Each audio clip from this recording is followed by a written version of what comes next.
Dejemos de juzgarnos unos a otros, más bien propónganse no poner tropiezo ni obstáculos al hermano. Yo de mi parte estoy plenamente convencido en el Señor Jesús de que no hay nada impuro en sí mismo. Si algo es impuro, lo es solamente para quien así lo considera. Ahora bien, si tu hermano se angustia por causa de lo que comes, ya no te comportas con amor. No destruyas por causa de la comida al hermano por quien Cristo murió.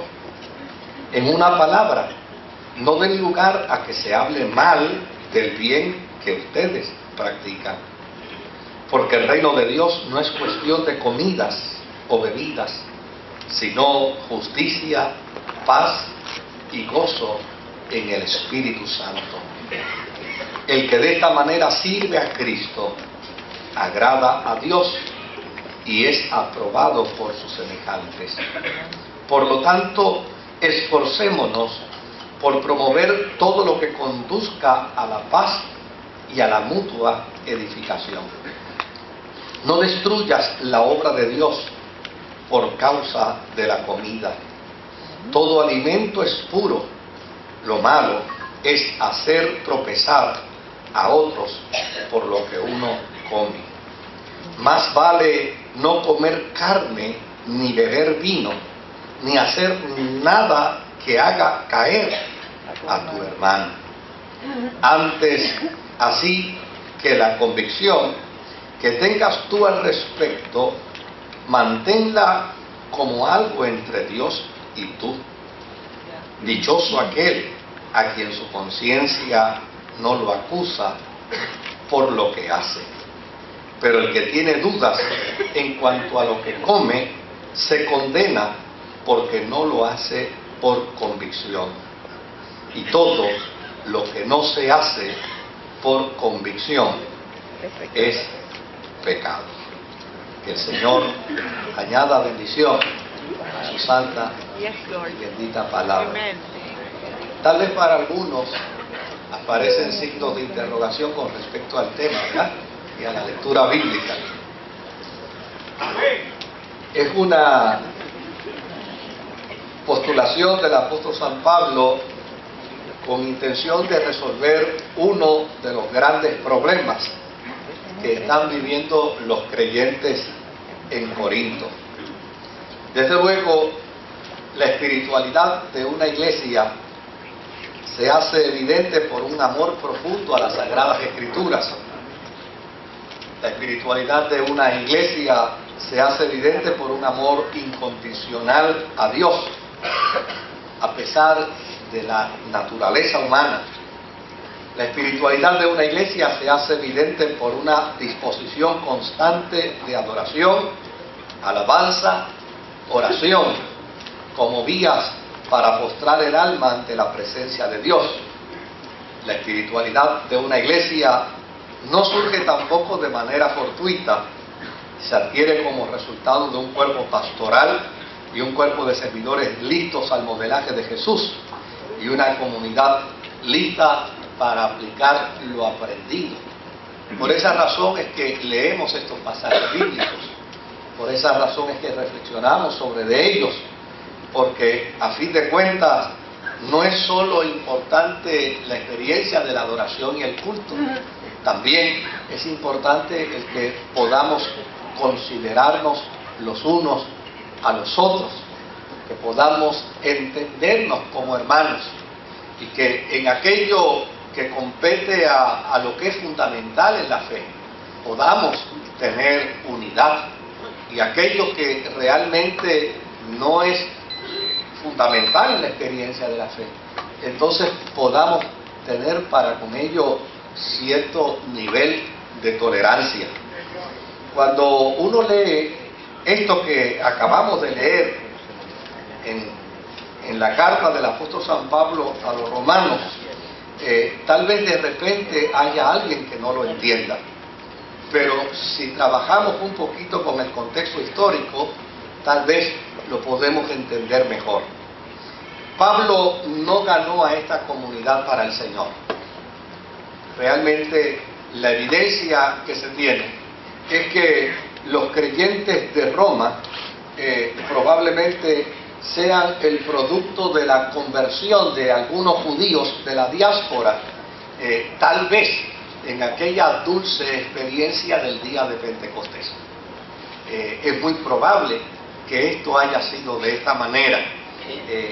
El día de Pentecostés llegaron cerca de, se convirtieron prácticamente 8.000 personas a la vuelta de una semana, de un domingo a otro domingo, ¿no?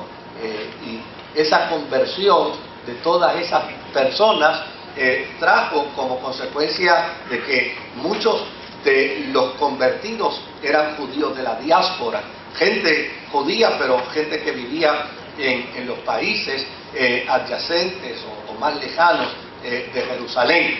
Y muchos de ellos, después de su experiencia de conversión, pues regresaron a sus lugares de origen, a los lugares donde vivían.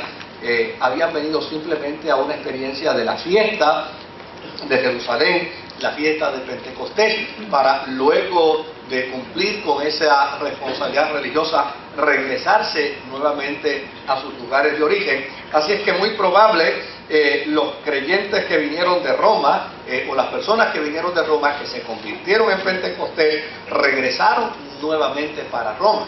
Lo único es que regresaban ahora con una nueva experiencia, regresaban declarando que Jesús era el Mesías. Desde luego, esa experiencia de su conversión no les hacía creyentes experimentados en la fe, ni les hacía creyentes duchos en la materia teológica. Era simplemente una experiencia de aceptación de que Jesús era el Mesías.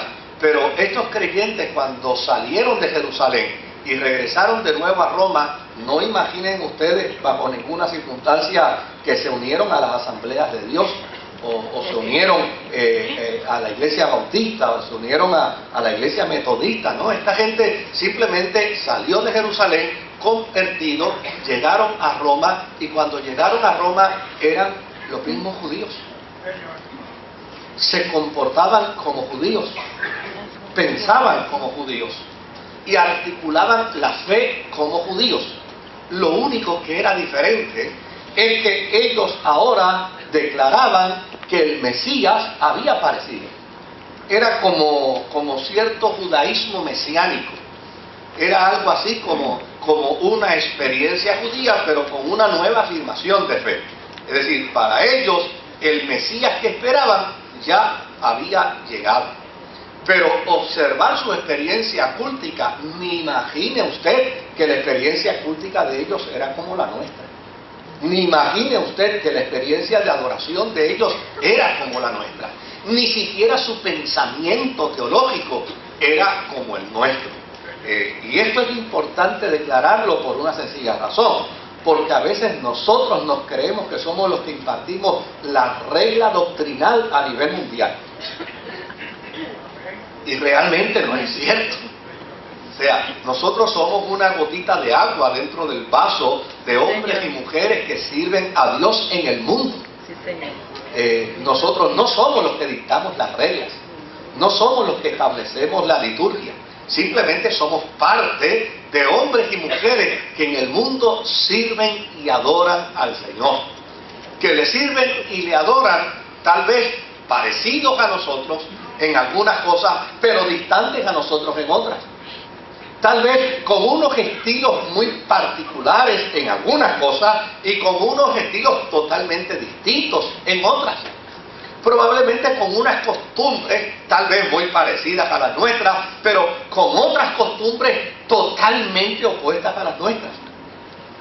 Pero son creyentes, hombres y mujeres lavados en la sangre de Jesucristo. Yo recuerdo una vez que conversaba con un ministro de las asambleas de Dios en Estados Unidos, y me decía que había enviado a un grupo de mujeres de su iglesia a una convención de damas en Alemania. Y desde luego, pues, inmediatamente llegaron allá, las hermanas de su iglesia norteamericana, pues su esposa lo llamó y le dijo, mira, tenemos un problema. Y le dijo, ¿cuál es el problema? Y dice, aquí las mujeres no se arreglan y están escandalizadas porque nosotras hemos llegado con pantallas, con aretes, hemos llegado con pulseras, hemos llegado con collares y ellas están escandalizadas. ¿Qué hacemos? Entonces el pastor le dijo, pues reúne a las hermanas y dile que se quiten las pantallas, que se quiten los aretes, que se quiten los collares y se acabó. Vamos a resolverlo de inmediato, dile que se quiten todo. Bueno, pasaron una semana feliz, pero al otro sábado ella volvió a llamar a su esposo, el pastor, y le dijo, ¿cómo va la...? No, la experiencia va bien, pero ahora las escandalizadas somos nosotros. Le dice, ¿pero qué ha pasado ahora? Le dice, pues fíjate que ahora el problema es que hoy es el cierre de la actividad y las hermanas están bebiendo cerveza. O sea, fíjense como una cosa cambiaba y alteraba a la otra. Nosotros tal vez podemos pensar y afirmamos, obviamente, nuestras posiciones sobre el particular. Y desde luego, siempre que a mí me hacen la pregunta del vino y siempre que me hacen la pregunta de la cerveza, yo contesto como siempre he contestado. Yo creo que en Puerto Rico los creyentes no deben mirar el vino cuando rojea, porque suavemente entra por el paladar y al final como serpiente muerde. Pero yo no tengo que ir a España a condenar a los hermanos en España que toman vino, ni tengo que ir a Alemania a condenar a los hermanos en Alemania que beben cerveza. O sea, yo aquí, obviamente, siempre me voy a afirmar en mi posición. Una sociedad como la nuestra, alcoholizada, una sociedad como la nuestra, donde el alcohol es el responsable de tantas muertes, de tantas desgracias, de tantos divorcios, de tantos accidentes automovilísticos, de tanta gente presa, en una sociedad como la nuestra, mi postura y mi posición va a ser totalmente cerrada al vino. Pero eso no quiere decir que ahora yo voy a estar orando al Señor para que el Señor me mande a Alemania para caerle encima a los hermanos en Alemania y a condenarlos porque ellos toman cerveza, o que el Señor me dé la oportunidad de ir a España. Oiga, yo voy a España y predico un mensaje en una iglesia de gitanos en contra del vino y se van a reír de mí. Van a decir, ¿de dónde sacaron a este loco? Está fuera de juicio, no sabe lo que está diciendo. Porque ya necesariamente son hermanos como nosotros, adoran a Dios como nosotros, sirven a Dios como nosotros, pero sus estilos, su forma, su cultura, su idiosincrasia es totalmente distinta a la nuestra. Y en el caso de los creyentes en Roma, a quien Pablo le escribe esta carta, usted va a ver lo que sucedía allí. Mire, estos creyentes regresan a Roma. Y desde luego cuando regresan a Roma, ellos regresan afirmando que Jesús es el Mesías, pero ya necesariamente siguen siendo los mismos judíos de siempre, con su cultura religiosa, con su idiosincrasia religiosa, con su forma y manera de pensar religiosamente hablando. Claro, empiezan a hacer a gentiles prosélitos y empiezan a ganar a gentiles para la fe, pero los ganan para la fe con su mentalidad judía. Es decir, a los gentiles que ellos ganaban para la fe, ¿sabe lo que hacían? Los convertían llana y sencillamente en judíos cristianos. Les enseñaban un poquito de que Jesús era el Mesías, pero los llevaban a guardar el sábado, los llevaban a guardar las lunas, los días de fiesta, los llevaban a toda la práctica judía, porque así era como ellos servían al Señor. Desde luego, en Roma los judíos dieron muchos problemas y provocaron muchas situaciones incómodas para los romanos.